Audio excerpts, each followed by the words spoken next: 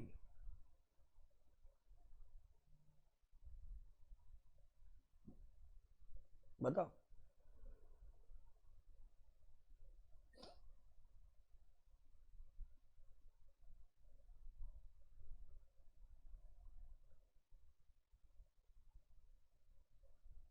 Gayatri CD कैसे होता है? सीडी तो खुद कॉर्पोरेट डेटर, मतलब खुद के खिलाफ कंप्लेन हो रही है, मतलब एबी लिमिटेड के मेंबर्स कंप्लेन कर रहे हैं या एबी लिमिटेड के डायरेक्टर कंप्लेन, तो वो कॉर्पोरेट डेटर होता है।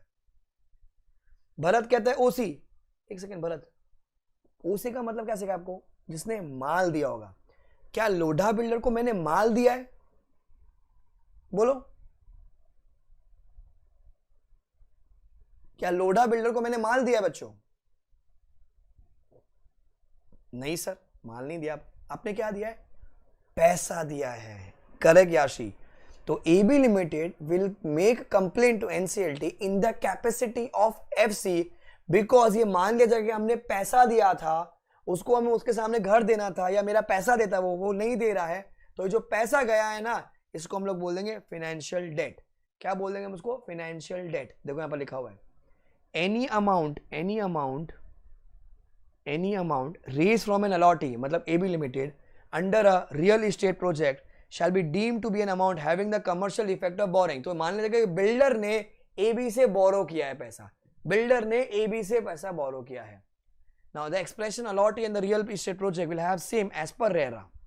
तो अभी जो पेपर नंबर 6G पढ़ रहे होंगे उनको मैं बता दूं कि आपके पास हक होता है कि आप रेरा में भी जा सकते हो, आप आईबीसी में जा सकते हो। वो अपन रेरा में सीखते हैं कि क्योंकि देखो दोनों में कवर हो गया ना, तो भैया वो असेसी मतलब वो उस पर होता है अलॉटी पर कि उसको आईबीसी में जाने का, रेरा में जाना। रेरा में क्या होगा, उसको पेनल्टी लगेगी, आपका पैसा रिफंड हो जाएगा। यहां पर क्या बेस्ट ताकत होती है, आपको पैसा मिल सकता है, नंबर 1। नंबर 2, आप बिल्डर के लगा सकते हो, क्योंकि आईबीसी में सबसे बेस्ट चीज क्या है? 180 दिन वेट कर, 90 दिन वेट कर, 270 डेज में आपको दे दिया, अच्छी बात है। नहीं तो 271 डे को क्या है? लिक्विडेट। तो आईबीसी सुप्रीम है ना हमेशा, तो इसमें सुप्रीम पावर्स होती है। तो आज अभी अगर मैं रेरा की बात करूं, रेरा पेपर नंबर 4 में नहीं है, तो अगर कोई बच्चों को डाउट है सर रेरा में भी तो कवर है, हाँ कवर है। वो अपने पर होता है अपन किस में जाना चाहते हैं, आईबीसी में या रेरा में। तो जहां आपको ज्यादा बेनिफिट मिल रहा है वहां जाओ। समझा आपको? तो इसके अभी इसका जो प्रोविजन है ना, कंप्लेन कैसे होगी वो आगे मिलेगा अपने को। मैंने अभी खाली आपको क्या समझाया कि अगर बिल्डर ने मेरे को फ्लैट नहीं दिया तो आपको ऐसा अज्यूम कर कि मैंने उसको पैसा दिया है, पैसा दिया मतलब एफसी, तो ये फाइनेंशियल डेट है। एग्जाम में आ चुका, क्योंकि जब ये नोटिफिकेशन आई थी तो एग्जाम में पूछ लिया इंस्टीट्यूट में। समझा आपको?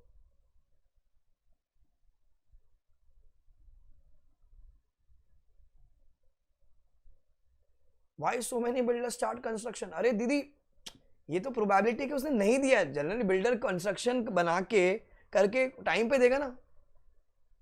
सी पहले क्या होता था, पहले के जमाने में बिल्डर लोग चोर हुआ करते थे, मतलब चोर आज भी है नो डाउट, पर क्या होता था, बनाते नहीं थे। बट अभी क्या हो गया, रेरा के आने की वजह से अब लोग डरने लग गए। जैसे महारेरा ही सबसे बड़ा, जैसे गुजरात रेरा भी है, हरियाणा रेरा भी है, ठीक है, तो महारेरा ही सबसे बड़ा, मतलब वो एक्चुअली इंप्लीमेंट होती सारी चीजें। सीधा कंप्लेन करो, रेरा के आ जाएंगे। तो अभी लोग बिल्डर डरने लग गए, अभी बनाने लग गए। थोड़ा सा एक्सटेंशन मांगेंगे, कंपनसेशन देंगे, पर कर देंगे काम बिकॉज ऑफ रेरा। पहले रेरा से पहले बहुत तकलीफ थी, बट अभी कोई टेंशन नहीं।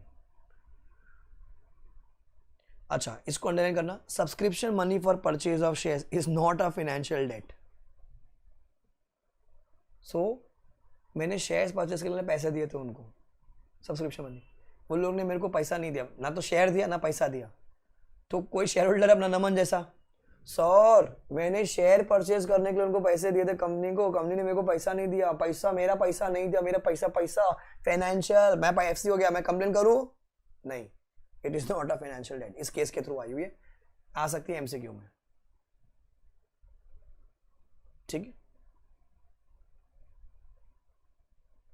फिर नेक्स्ट डेफिनेशन पढ़नी, initiation date. Initiation date means a date on which the FC or a corporate applicant or the OC makes an application उसको क्या बोलते हैं? इनिशिएशन डेट, शुरुआत हुई। इंसॉल्वेंसी किस दिन शुरू होती है? सर इंसॉल्वेंसी कमेंसमेंट डेट का मतलब होता है जिस दिन एप्लीकेशन एडमिट होती है, कौन एडमिट करेगा सर? आ एडमिट करेगा। आ मतलब कौन sir? NCLT.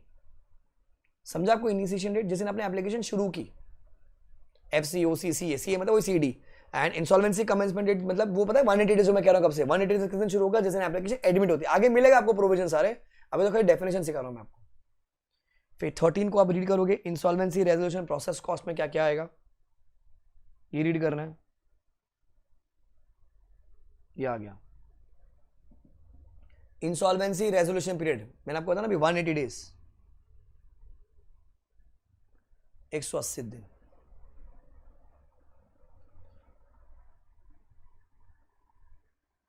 Then point number 20 को मार्क करो 20 ऑपरेशनल डेट 21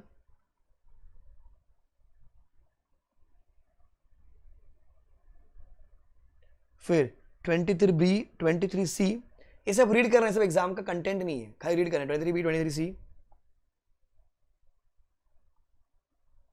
23D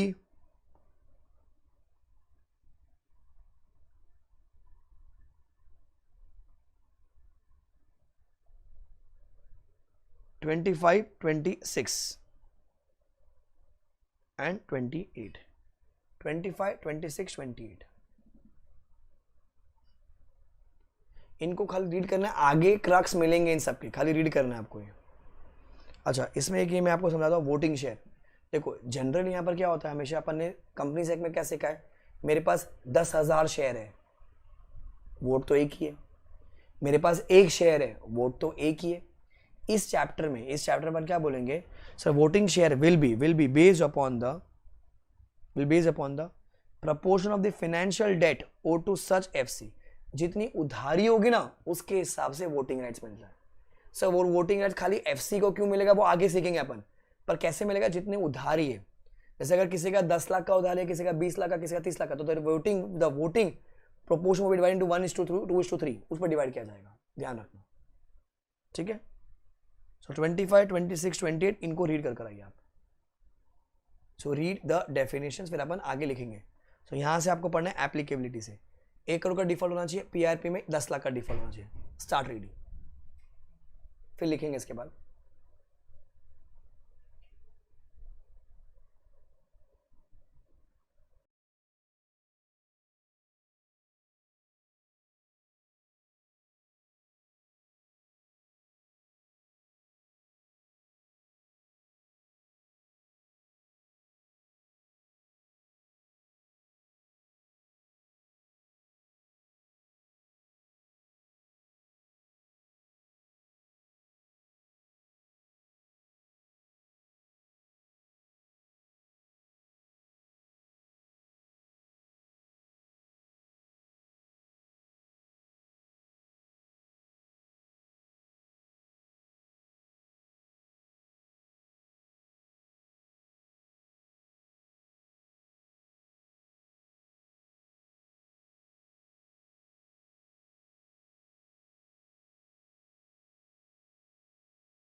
हुआ आप लोग का?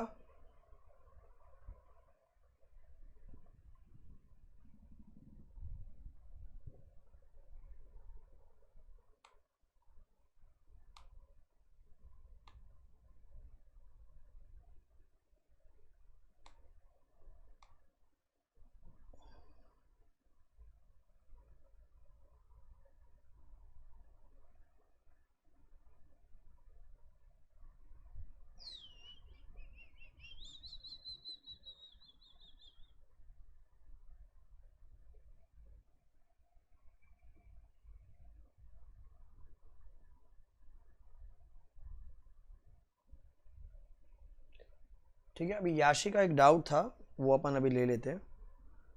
तो उन्होंने बोला सर ये जो सेकेंड पैरा है, देखो याशी, तो पहले क्या था, कोविड से पहले क्या था, यहाँ पर अमाउंट लिखी हुई थी 1 लाख रुपए की। रुक जाओ तुम लोग, मत करना कुछ भी। 1 लाख रुपए की, तो अपन क्या बोलते हैं, अगर डिफॉल्ट होता है 1 लाख का, आप आईबीसी में जा सकते हो। सरकार अगर चाहे तो ये लिमिट बढ़ा के 1 करोड़ कर सकती है। तो फिर सरकार ने कोविड के टाइम पे 22 को लॉकडाउन था, 23 को अपनी निर्मला दीदी आई थी, एंड 24 को उन्होंने डिक्लेयर कर दिया कि भाई ये अमाउंट को हम कितना कर रहे हैं, 1 करोड़ कर रहे हैं। तो उन्होंने क्या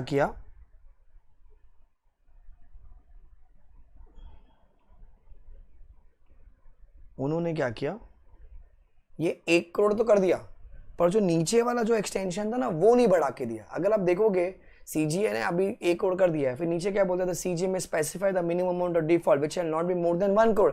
पर 1 करोड़ तो ऑलरेडी नोटिफाई हो गई है ना, तो आइडियली उनको ये लिमिट बढ़ानी चाहिए थी, वो बढ़ाई नहीं वो लोग ने। इससे मेरे आंसर में कोई फर्क नहीं पड़ेगा। क्लियर?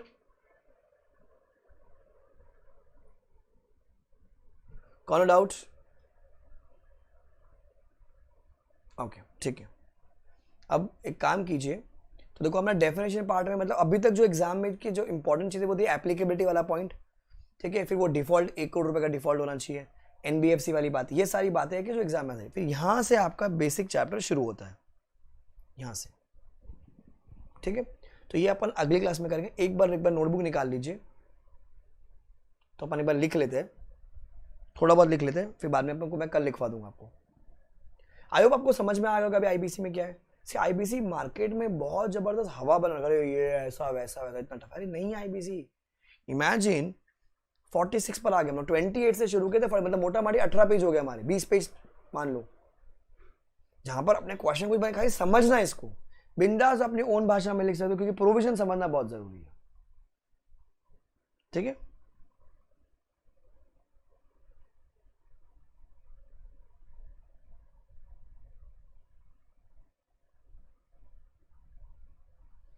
अब हेडिंग दीजिए चैप्टर की नोट्स में, insolvency and bankruptcy code 2016, insolvency and bankruptcy code 2016।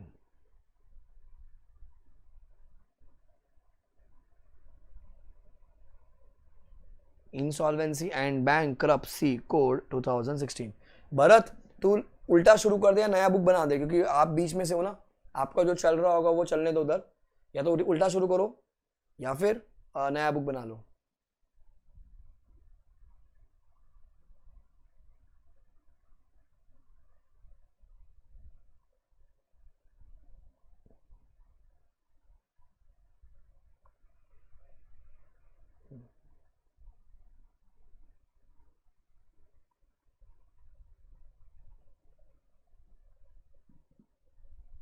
तो नंबरिंग नहीं करनी, नंबरिंग जब मैं बोलूंगा तब करेंगे, खाली इसको पे ऐसे कॉपी कर लो। Insolvency state whether assets are less than the liabilities and individual or company is unable to pay the debts in present or near future।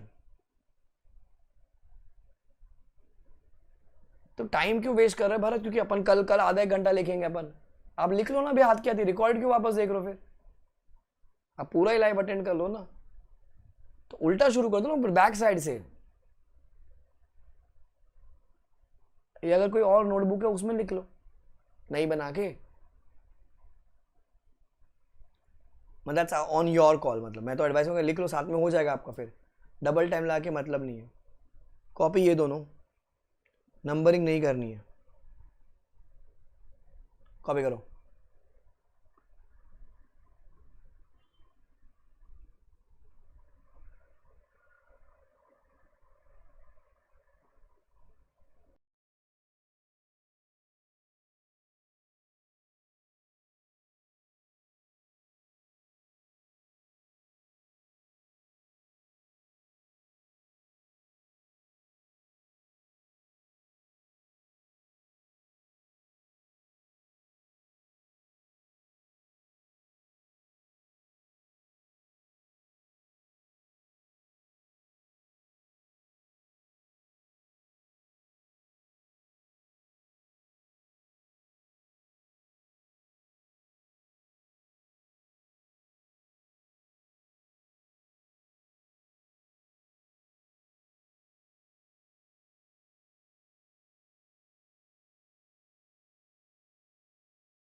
आप लोग लिखो भरत का एक डाउट है. See I have done post graduation business and corporate law. I have not done that BLLB वाला course. Ideally अगर आप practice कर रहे होते हो या अगर आपको कोई और बिजनेस में हो, जैसे मैं कोई और बिजनेस में, तो नहीं आती काम, नहीं आती. नॉलेज है नो डाउट, बट हाँ अगर आप LLB की स्पेसिफिकली प्रैक्टिस करोगे तो येस डेफिनेटली. जैसे माई स्टूडेंट महेश, उसने CA भी किया, LLB भी किया. Now he is practising as a lawyer in Mumbai high court.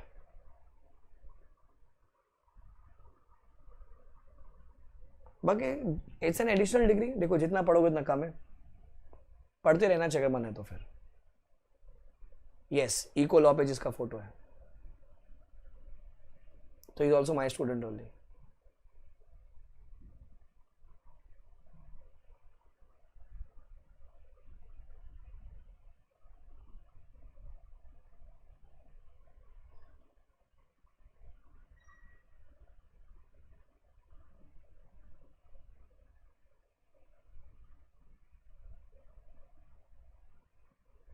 NCLT की केस का लिया, कौन से NCLT के केस का बेटा मुझे याद नहीं आ रहा.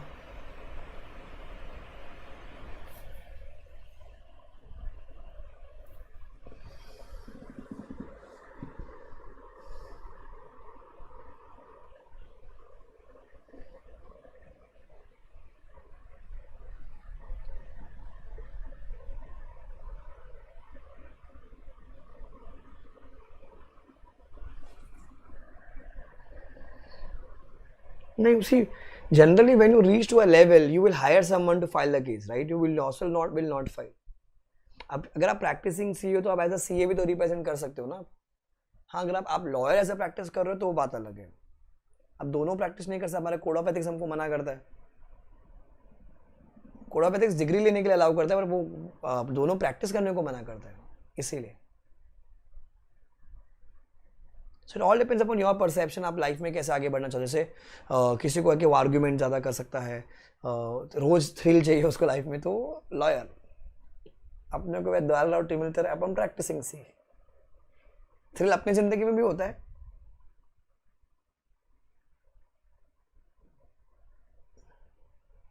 लिखा इतना ही. Okay sorry.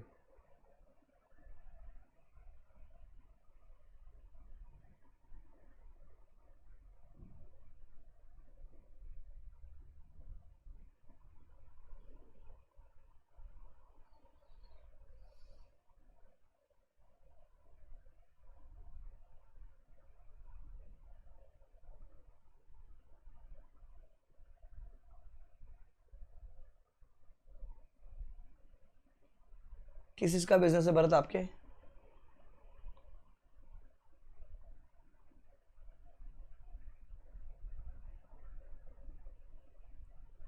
ऑयल इंडस्ट्री है. कौन सी?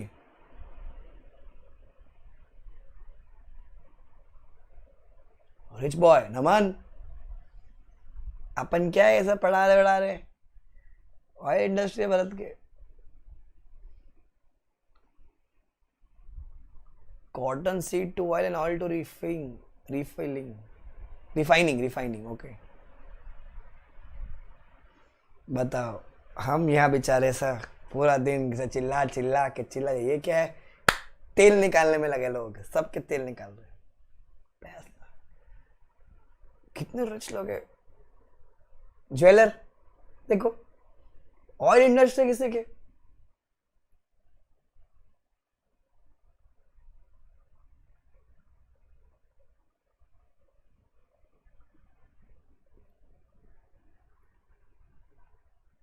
यहाँ तक ही लिखना है खाली.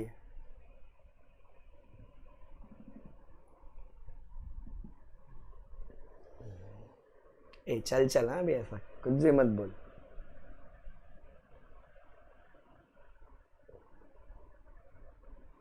यहाँ लोग स्टाइपेंड के बारे में मरे जा रहे हैं.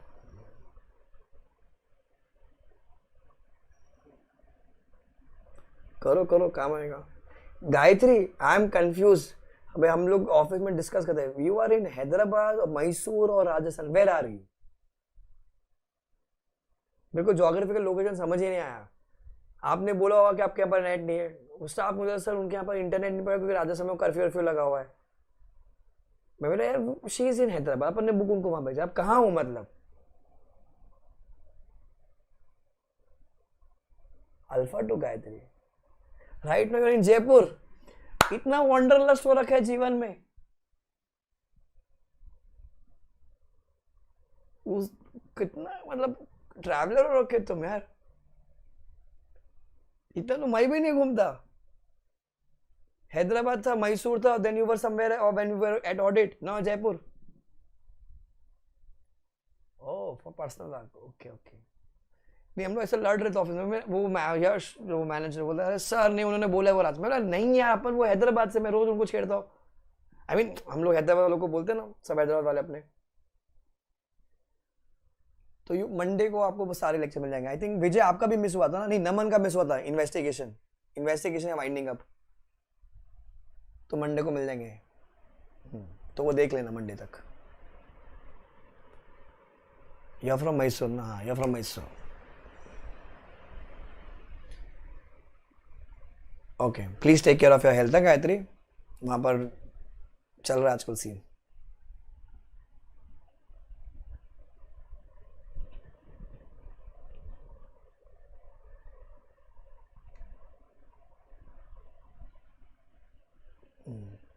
हो गया क्या रे?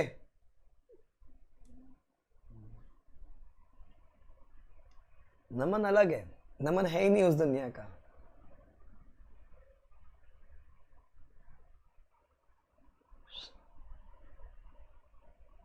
Thank you guys.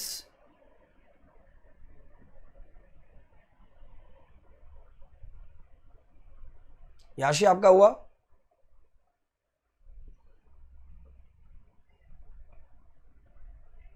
कूल है, चलो सो वी स्टॉप हियर, क्योंकि आगे भी अपने को बहुत सारी चीज़ें अलग अलग लिखनी है। वो मैं आपको मेन बुक से लिखवाऊंगा ये, क्योंकि पुराने नोट्स हैं।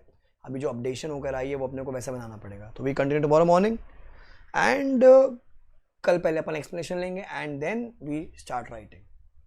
कूल है, चलो bye guys, take care, enjoy and aim for rank और 70+ which is in. Bye guys, take care.